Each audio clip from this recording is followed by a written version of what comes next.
Saya tadi datang ke Korem 151 Binaya ini sebelum naik tangga menuju ruang kerja Komandan Korem, saya sudah melihat pintu dari ruang yang kita gunakan sekarang untuk melaksanakan podcast. Dan saya kemudian mendengar cerita dari Komandan Korem bahwa podcast ini diawali oleh beliau dengan inisiatif beliau, dan beliau melakukan upaya yang cepat sehingga dalam waktu 3 bulan studio ini beserta perlengkapannya dibangun. Iya, betul. Bagi saya ini adalah contoh kepemimpinan yang bisa kita teladani. Ini adalah bentuk dari adaptasi penggunaan informasi untuk tujuan pertahanan negara. Jadi saya sangat salut, saya mengucapkan profisiat, kagum luar biasa kepada Danrem dalam melaksanakan inisiatif untuk membangun podcast ini sebagai sarana menyebarkan informasi.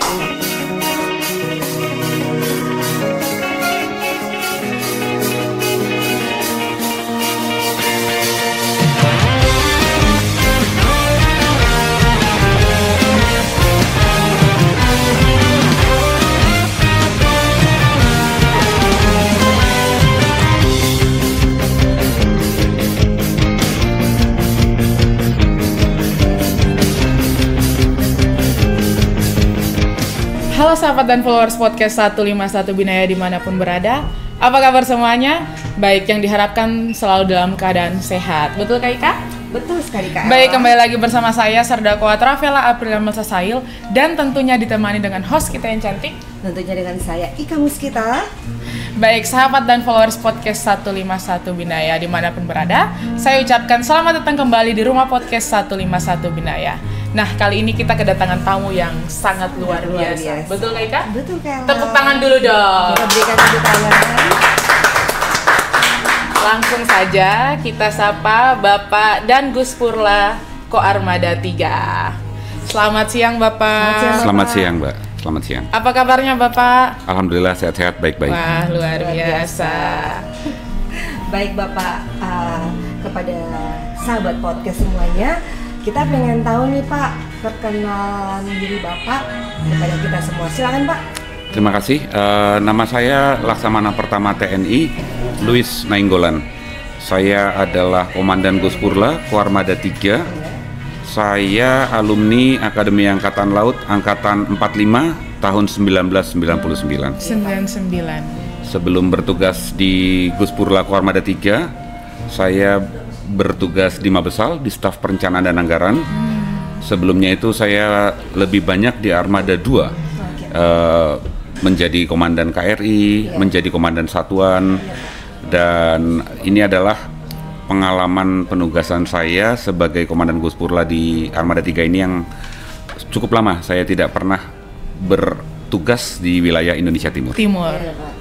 Baik, nah, seperti kita tahu ya Kak Ella, sekarang Bapak Luis ini baru pertama kali kesini. Mungkin ada kesan pesan yang Bapak bisa sampaikan kepada kita semuanya. Untuk kesan pesan, karena kita masih baru di sini ya, tentunya kalau mau pesan kelihatannya belum pas. Tapi kalau kesan saya yang pertama bahwa Kota Ambon ini sama seperti yang saya ingat. Jadi ketika saya masih muda dulu, masih berdinas di kapal, Kota Ambon ini adalah salah satu pangkalan yang menjadi tujuan kapal-kapal Republik Indonesia, kapal perang, apabila beroperasi di Indonesia wilayah timur. Dan Kota Ambon ini semuanya Angkatan Laut yang sudah cukup lama berdinas akan mengenang sebagai salah satu tujuan yang paling dinantikan saat beroperasi di Indonesia Timur. Kenapa? Karena alamnya sangat indah. Iya, betul. Lokasinya juga sangat strategis. Jadi kalau kita perhatikan peta Indonesia bagian timur, Ambon ini bisa dibilang hub atau titik penghubung bagi Indonesia bagian timur. Jadi dia bisa menjadi penghubung ke arah Sulawesi, ke arah Bitung, ke arah Jawa, ke arah Surabaya, ke Nusa Tenggara, maupun ke wilayah Papua. Sehingga lokasinya itu sangat pas untuk menjadi titik penghubung bagi Indonesia wilayah timur. Yang kedua, Kota Ambon ini terkenal dengan masyarakatnya yang sangat ramah, sangat friendly. Orang-orang yang sangat suka berteman, masyarakat warganya yang sangat gembira. Saya juga dengar tadi ada kata-kata kota musik, sehingga itu memberikan suasana atau vibe yang sangat menyenangkan untuk dikunjungi. Sehingga untuk kesan pertama saya tidak ada yang berubah. Setelah 20 sekian tahun saya beberapa kali datang ke Ambon, kesan yang saya rasakan tetap sama. Baik, tepuk tangan dulu dong. Nah, Bapak, berarti ini bukan kali pertama Bapak datang ke Ambon? Bukan, dalam penugasan pernah datang, tapi bertugas menetap baru ini. Baru ini, Betul. Berarti bagaimana tuh perasaan Bapak ketika turun skep, Bapak dapatnya di wilayah timur? Nah, bagaimana perasaan Bapak? Karena kan biasanya ke Armada 2 ya? Betul, perasaan saya gembira, karena sebagai anggota TNI bertugas dimanapun itu, kita selalu lihat itu sebagai petualangan, sebagai pengalaman, sebagai kesempatan untuk mengetahui wilayah Indonesia yang sangat luas ini. Menarik juga bahwa Indonesia wilayah timur, wilayahnya didominasi laut, sehingga sebagai perwira TNI Angkatan Laut, kesempatan untuk bertugas di Indonesia wilayah timur berharga. Kita bisa mengenal karakteristik daerah operasinya, kita mengenal masyarakatnya, kita bisa mengalami sendiri dinamikanya. Jadi saya senang ketika mendapatkan skep untuk bertugas. Saya merasa terhormat, saya merasa mendapatkan kepercayaan dan sekaligus mendapatkan tugas untuk bertugas di wilayah timur. Baik Bapak. Nah Bapak, kira-kira Bapak udah berapa lama nih menjabat Danguspurla? Baru berapa? 16 hari. Oh, 16 hari. 2 minggu hari. Ya, siap. Baru. Ya mungkin ada pengalaman iya, apa, betul. mungkin ada tantangan apa yang sudah ditemui di lapangan selama 16 hari ini, Pak? Untuk sementara saya belum bisa bicara banyak mengenai tantangan. Guspurla Koarmada 3 adalah satuan pelaksana operasi dari Koarmada 3. Kita melaksanakan berbagai kegiatan operasi sesuai dengan perencanaan yang telah dibuat oleh Mabes TNI. Untuk saat ini saya masih pada posisi untuk mencoba mendalami, mengenali, walaupun tentunya pelaksanaan operasi itu sudah ada rencananya ya, tapi kalau ditanyakan apa tantangannya, saya belum melihat tantangan yang bisa saya ceritakan di sini. Iya, betul. Kita ingin melaksanakan operasi ini dengan sebaik-baiknya sesuai dengan perintah dari Mabes TNI. Tapi kalau untuk bicara spesifik mengenai tantangan, saya rasa saya belum pada waktunya atau pada tempatnya bisa bercerita. Untuk selanjutnya Pak, tugas dan tanggung jawab Bapak sendiri sebagai Komandan Guspurla, mungkin Bapak bisa ceritakan sedikit kepada sahabat podcast, silakan Pak. Baik, tugas dari Komandan Guspurla Koarmada 3 adalah sebagai Komando Pelaksana Operasi Koarmada 3. Pada gilirannya Koarmada 3 adalah Kotama Ops dari Mabes TNI. Dengan demikian, tugas Koarmada 3 adalah melaksanakan operasi laut di bawah Panglima TNI melalui Panglima Koarmada 3. Iya, Pak. Kalau kita terjemahkan dalam bahasa yang lebih sederhana, artinya Guspurla Koarmada 3 menghadirkan unsur-unsur kapal perang Republik Indonesia, pesawat udara maupun pasukan marinir yang di Angkatan Laut disebut sebagai sistem senjata armada terpadu. Kita menggelar unsur-unsur ini dalam kerangka operasi. Tanggung jawab saya adalah menjamin tercapainya tujuan yang telah ditetapkan dengan menggunakan kekuatan yang ada. Ya, Pak. Bagaimana caranya itu dilakukan? Kita mengatur pola manuver, kita mengatur pola tindak, kita mengatur pergerakan dari kekuatan yang di bawah komandokan kepada Guspurla Koarmada 3. Baik, luar biasa. Tepuk tangan dulu dong. Nah Bapak, mungkin ini di luar materi kita ya. Saya mau nanya, betul Bapak seleting sama kasiter kami Pak Somokil? Betul, kami satu liting di Akabri dengan Kolonel Chris Somokil. Iya. Luar biasa. Berarti dulunya pendidikan ini ya? Jadi dulu kita menjalani pendidikan Chandra di Muka bersama-sama. Kemudian menjelang lulus menjadi perwira, kita mengikuti Laksitarda bersama-sama.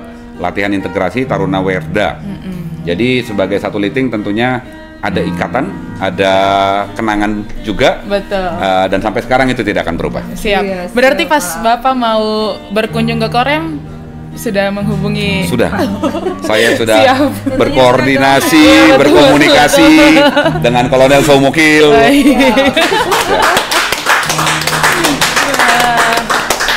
Siap Bapak. Berarti Bapak kesini pertama kali menjabat dan Guspurla datang ke sini langsung bawa ibu sama anak mungkin. Kalau untuk keluarga saya bawa, tapi kebetulan anak saya sudah SMA sehingga sedang mempersiapkan diri untuk kuliah. Anak tidak ikut, sedangkan istri saya membagi waktu antara mendampingi saya di sini dengan mendampingi anak saya yang berdomisili di Surabaya. Oke, Pak. Boleh tahu Pak anaknya berapa? Anak saya 1, perempuan. Perempuan. Luar biasa. Kuliah ya Bapak? SMA. SMA ya betul. SMA. Dan setelah SMA mungkin mau masuk jadi taruni. Saya biarkan dia memilih apa yang ingin dia lakukan. Saya sebagai bapak akan membantu dia mewujudkan cita-citanya semampu saya. Iya. Tapi pilihannya pilihan dia. Wah,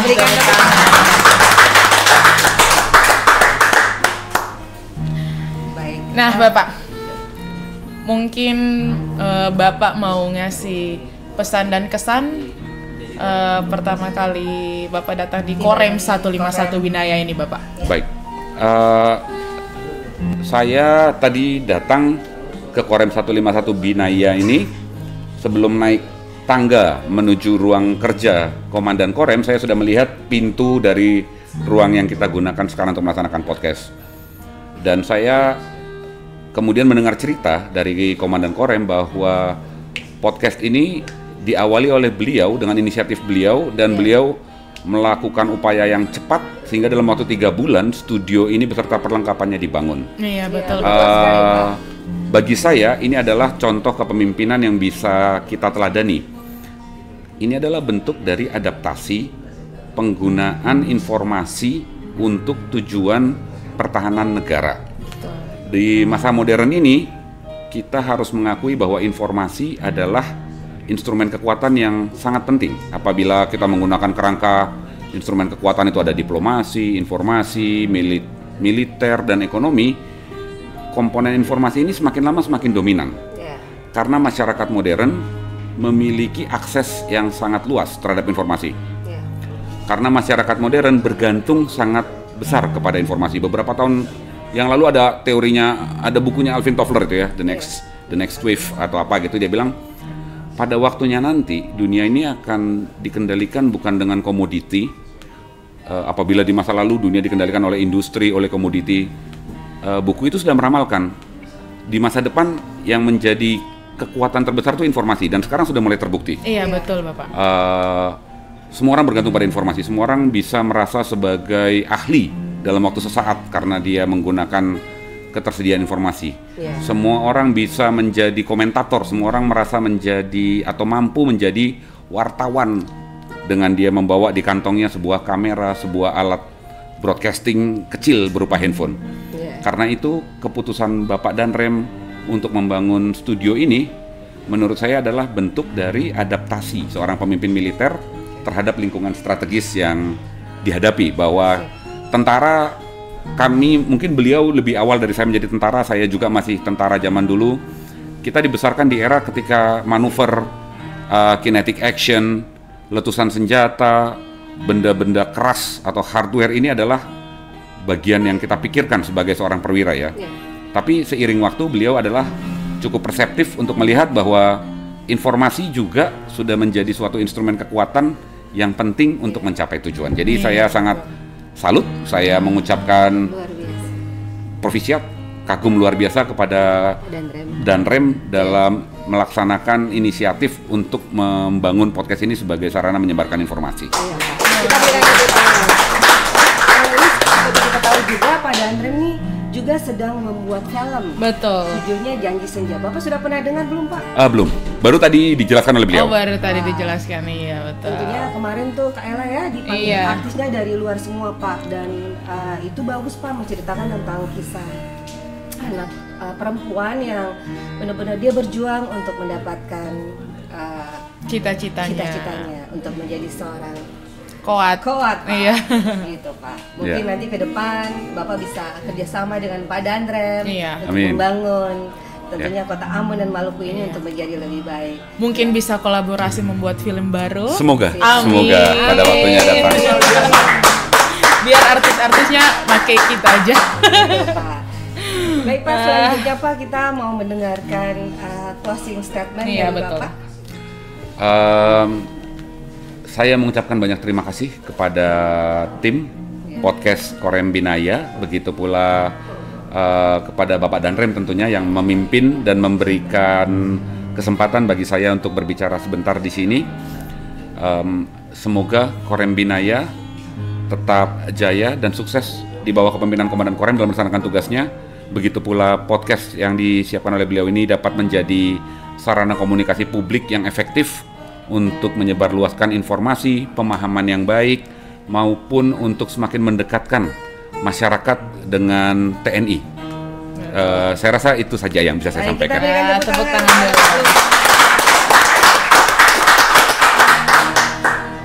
Baik Bapak, mungkin ada sedikit saran dan himbauan buat sahabat dan followers kita, terutama untuk masyarakat Maluku ya Bapak. Baik, silakan Pak. Terima kasih. Saran dan pesan saya adalah bahwa sebagai warga Maluku, kita semua tinggal di provinsi yang 90% wilayahnya adalah laut. Betul. Sehingga kita adalah orang-orang beruntung yang hidup dikelilingi laut yang merupakan sumber kekayaan, yang merupakan jembatan penghubung, yang merupakan pelindung kita. Sehingga perlu kita semua sama-sama semakin memandang laut sebagai warga yang tinggal di wilayah kepulauan seperti ini sebagai aset dan potensi yang sangat besar yang orang lain akan iri apabila mampu kita manfaatkan potensinya. Jangan melihat laut sebagai batas, jangan melihat laut sebagai ancaman, tapi lihatlah laut sebagai potensi ladang sumber kekayaan, sumber keamanan, dan sumber perlindungan yang paling baik bagi Maluku dan bagi Indonesia. Luar biasa. Baik sahabat dan followers podcast 151 Binaya dimanapun berada, terima kasih banyak karena telah menonton video singkat ini, dan kami juga ucapkan terima kasih kepada Bapak dan Gus Purna karena telah bersedia dan berkenan untuk podcast bersama kami hadir di Rumah Podcast 151 Binaya. Baik, sahabat dan followers podcast 151 Binaya, kami pamit undur diri. Saya Serdakwa Trafela Aprilia Musa Sail. Dan saya Ika Muskita dan narasumber kita. Izin Bapak berkenan mengucapkan namanya. Luis Nenggolan. Siap. Salam kompak dari kami, Kai Mese Aman. We love Indonesia forever.